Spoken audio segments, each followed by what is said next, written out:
Dear friends, hello, hello, hello. This man, he's not Pierce Brosnan, he's not James Bond, but for me, he looks like James Bond because very elegant and handsome. Geoffrey Moore, he's author, speaker, advisor, best known for Crossing the Chasm and Zone to Win. He helped people with innovations.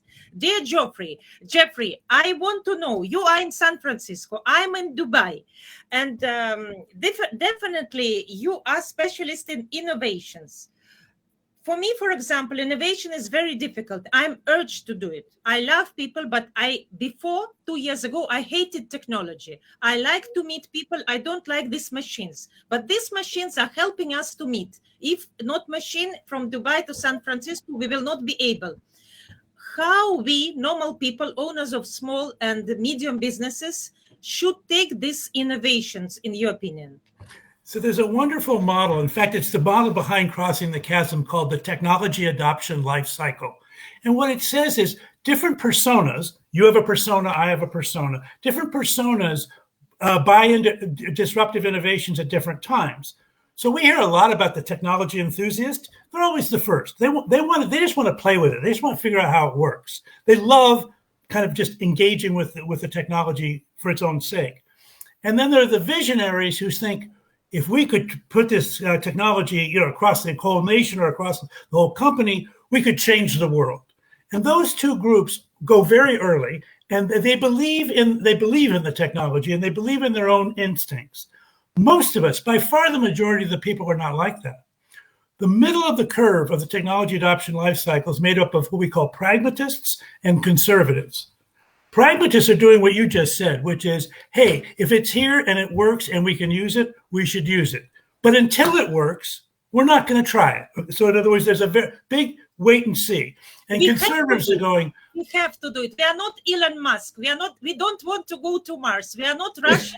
Sputnik. We don't want to make movie in the space. But if we have to go to Mars, if we have to go to space, what to do? This is and then I want to be on the best spaceship. And then there's the conservatives who are going, we're not going to go to Mars. And the conservatives are just saying, look, this is so hard for us. When we absolutely have to do it, we'll do it, but not before. And then there's the skeptics who just don't even believe in it. They're just like saying this is an instrument of the devil. Right? So the point is, that's a natural curve. And for most of us who are in that middle part of the curve, there has to be a forcing function that causes us to jump. Like, for example, the COVID-19 thing we were just talking about.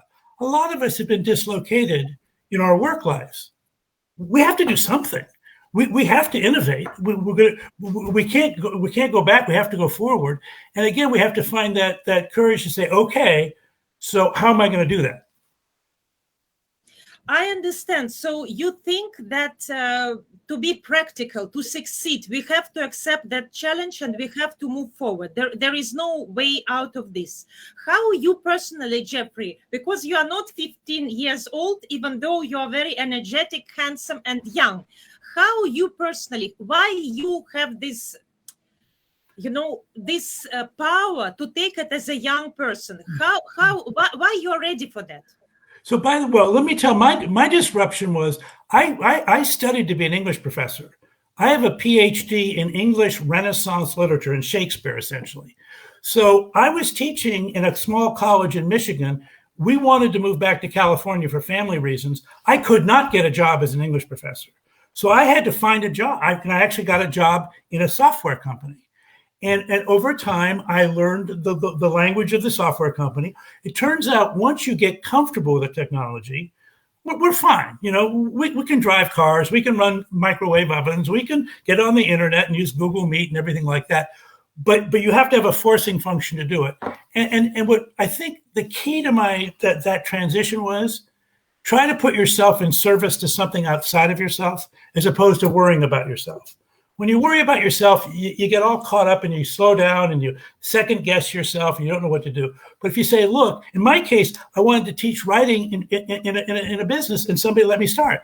They gave me a little workshop and then another company hired me to be a training director. And then somebody said, well, you're pretty good at talking. Why don't you get into sales? And somebody said, what you're really good at is marketing.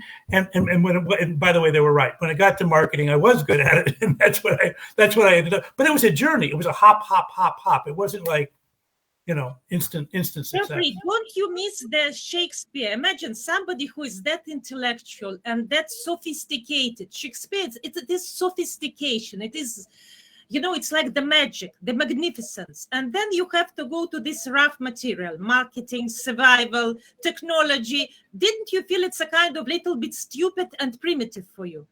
No, that's interesting. Because when I was a teacher. So I cared a lot about how students learn and how to move ahead. One of the things I didn't expect from business, I didn't realize how creative business could be. A lot of times in a university faculty, you go to the faculty lounge and all the faculty members are sort of griping to each other and say, well, we don't get paid enough and my students are late and I'm not getting tenure or I have to publish this. In a business, it was more about, look, we can win this new account or we can install this new product or whatever. And I didn't care about the product as much. I cared about the energy of the people that wanted to install it. And so what I was spending time on was figuring out how can I help those people be their best selves? And that's been my career. So I now advise Mark Benioff at Salesforce. I've advised Satya Nadella at Microsoft, Chuck Robbins at Cisco. I mean, these are very senior executives, but it's the same job. It's how can I help them be their best self in the role that they're doing. And so that's kind of what I do for a living.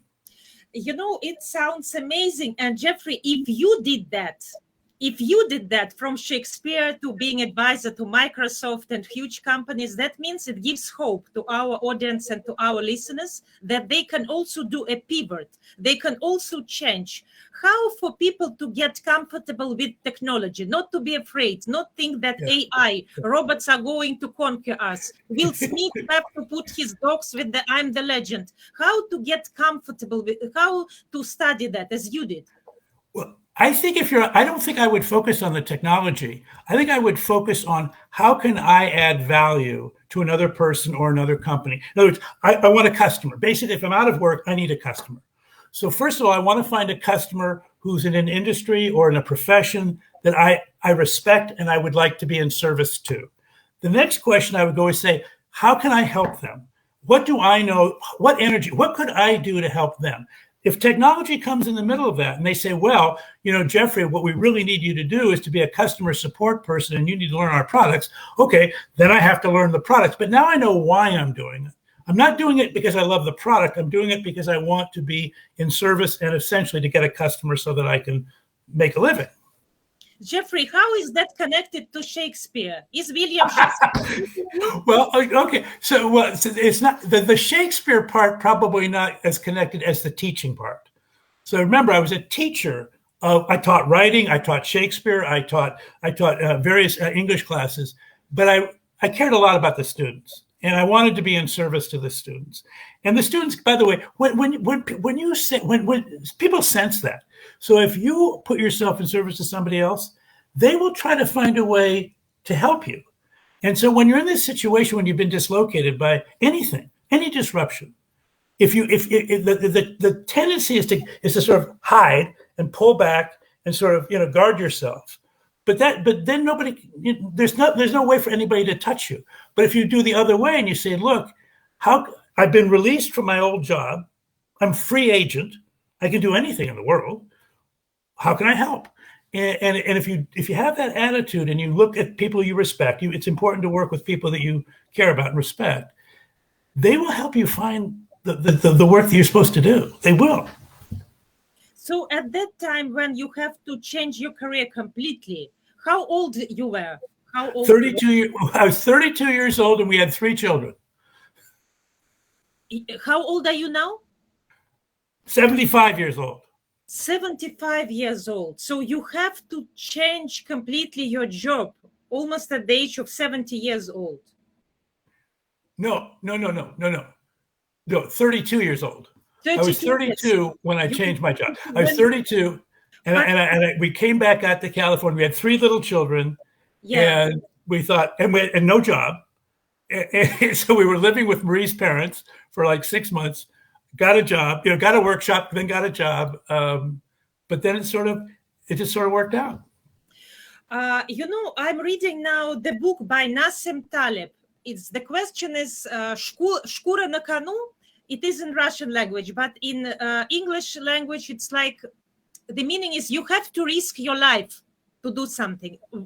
If you are not risking, you will not get anything. That's why very often the kids of the rich parents, they don't have this desire to earn something. They don't have the desire to reach the success because they have everything. The motivation is zero. But if the tiger is going to eat you, there is no way out. You have to run away. So my question to you as a teacher, as a professor, as a person who loves kids, who loves children, who loves students, how to give this patience to your kids, to your family, for them to be motivated?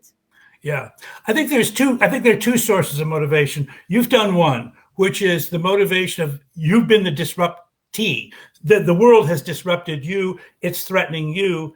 You have to sort of respond or you're going to get sidelined in some way. The other motivation, and one that's been maybe more central in my life and with our family, is you've been blessed. I mean, so I was raised in a well-to-do family, and our children have done very well. They grew up in Palo Alto. It's a very, very nice city. It has a wonderful school system. So the thing there is you have to give back. Basically, if you've been blessed, you give it back. You find a way to be in service to. And so this phrase, be in service to, it's the phrase that just goes through me all the time. Because when you are in service to, first of all, you're giving back. And second of all, as I said, the world leans in. I get incredible amounts of help from people that I don't even know because they can feel it and they want to be part of it. And I think the private sector right now, by the way, this is as you know, this is the beginning of the G20 meeting in Italy this week, all about climate change. And we're talking about how governments are going to help. Governments are not going to get there. They just can't. But the private sector can, and then the governments can follow. And that was what I learned when I went from academics to business. I really thought that government and academics was kind of the place where you could do good, and business, frankly, was the place where who knew, right? And it's been reversed in my lifetime. The moral leadership of this world is in business, not in government. And government, at least in the United States, is just at each other's throats, and there's anger everywhere. There's no listening. There's no civility. It's all anger. So we have this opportunity to do something really powerful as individuals and as businesses. And maybe you start really small. Just start with like a little circle around you. I can help 3 people. God bless. That's a start. Then 6 people. Then you know how it could grow. You mean that it should be the responsibility of business more than the government? We talk about climate change. We talk about being helpful to other people. You talk about environment. You talk about everything. That even if your business is 5 people, 10 people, like for example in Kazakhstan we have 2,000 people, so it's not already that small. It's already a small army. So you mean as a business we should think how we can be helpful to the country, to the people, and being more in service. But does it correspond with the aim of business just to earn money and to be profitable? No. That's a mistake. It's important that business earn money because without the money you can't do anything. But the thing you got to realize about business is there's so much more freedom of decision making in business than in government. You can take more risks. You can do better. So if you look like right now, for example, diversity, equity, and inclusion is a big phrase in American business right now. We need to become more gender diverse, more ethnically diverse. We need to have fairer pay scales, all that kind of stuff. People have been saying that in government for, 50 years. Nothing happened. But when the businesses started doing it, it happened. With climate change. We've been talking about climate change for 20 years. Nothing has happened. But the financial system is now saying, well, we're not going to lend money to companies that don't lean in. And so I think there are levers you can use in the business world that you can't use in government. I mean, government can scale things. Government is a great follower, but it is not a good leader. You mean that a person, an individual who is creating a company, it can be more influential in a way than a government. He should give the initiative. He should say what to do. It should be from his heart. It should be from his company. And then the government will follow. But don't expect Like in Russia, of course, we get used to expect from the government, give us allowance, give us money, help us. That's why, it's like entrepreneurship is not that, okay, I'm a woman with 3 kids, give me help. And I'm surprised that in United Arab Emirates, it's a tiny country, the entrepreneurship for women is very strong. Every woman is trying to do some business, and that's right. Because the entrepreneurship are moving the world. It's not the government's moving. I agree with you. And to be fair, I think it is women. I mean, for most of my life, and certainly for my father's life and my grandfather's life, entrepreneurs were men and women were homemakers. It's changing now. It's changing. And I think part of it is because of this thing that we're doing right here. This medium favors people who are great communicators, who care about other people, who can listen well, who can think on their feet. I mean, there's every reason to believe that a woman is at least as good, if not better than, and I would argue better than, a man at doing that. And so I think this is an opportunity in this digital world. You can work from anywhere. So if you have to be, at home, you can be. So I think it's an incredible time to be powerful as an entrepreneur and as a woman entrepreneur. And in fact, the venture fund that I'm associated with, which is they're going to be in Dubai, I think, next week raising money. But anyway, it's led by a woman. And because we said, this is the future, and we want to support you in creating that future. You're most welcome. Hidden Hero is welcoming you. I will be more than happy to support and help you initiative. And now, as my last question, what is your biggest dream for now, Geoffrey? Well, okay. So the big dream, I have this latest book out, and it's called The Infinite Staircase: What the Universe Tells Us About Life, Ethics, and Mortality. So it's a philosophy book. It's the kind of book you would write, more toward the end of your life than at the beginning of your life. I would like that book to help contribute to kind of reducing the anger and bringing people a little bit more in dialogue with each other. We just, I heard somebody saying the other day, I just love it: switch off social media, switch on your brain. I mean, just kind of, don't you? I love it. It's like, that's exactly, I'm kind of hoping, my dream is that my book could be a little tiny contribution into that movement. The Infinite Staircase: remove your anger, switch on your brain, be more human. That is your logo, and I'm very happy to know you. I'm very happy that you're that young, positive, and you're giving us a lot of hope. Thank you so much for being with us. I wish you to continue your job, and I'm be interested to buy your book on Amazon, The Infinite Staircase, and then we can discuss. Thank you so much. Thank you, Olga. It was a pleasure. Happy to know you.